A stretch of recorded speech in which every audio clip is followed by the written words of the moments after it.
नमस्कार सांग मैंने आपण मैंने चिंगुड़ी तरकारी तो बहुत खाई थे। यहीपरी थे आम स्टाइल तैयारी कर देखु आपन को बहुत ही बढ़िया लगे। तो आज आम बनवा चिंगुड़ी तरकारी से आम ये सोरिष तेल यूज करूँ। प्रथम तादे आम कि जीरा आउ टे तेजपत्र देदेबा आ गोटे डालचीनी कंचा लंका देकिना पियाज को एमती टिक टिक खंड कर काटिक रखिले देदेबा। आम ये प्राय गोटे मीडियम साइज पियाज यूज करूँ आपण क्वांटिटी अनुसार ने। तापर आम ये टे लुण देकिना अदा रसुण पेस्ट दे देचु आउ ये किसी शिमला मिर्च देदेबा।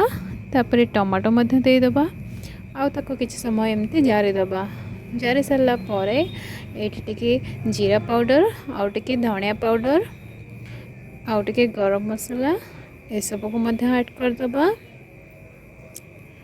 तापर टे करी पाउडर देदेबा आ कलर हाँपाई आप चाहिए से काश्मीर रेड चिली दे पारे।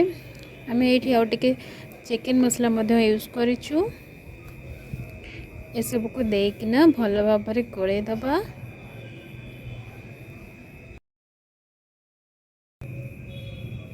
आउे आम मेथी पत्र नहींचु आप चाहिए से धनिया पत्र यूज करें। एबे ताकू आम भल भाव गोले दबा जमती तले न लगे। देखो मसला आमर ये प्राय हो आसला।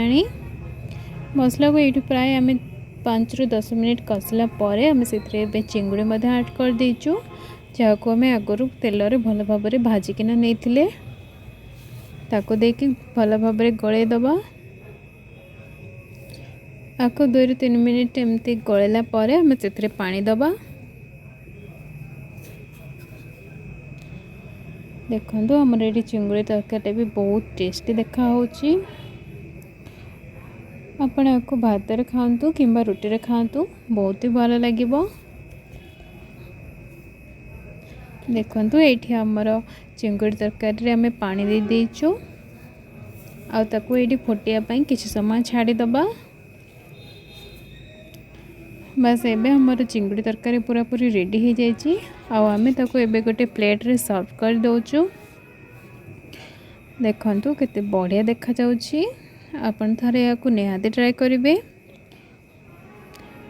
आपण जदि आम चैनल को सब्सक्राइब करना तेबे आम चैनल को लाइक शेयर एंड सब्सक्राइब करंतु।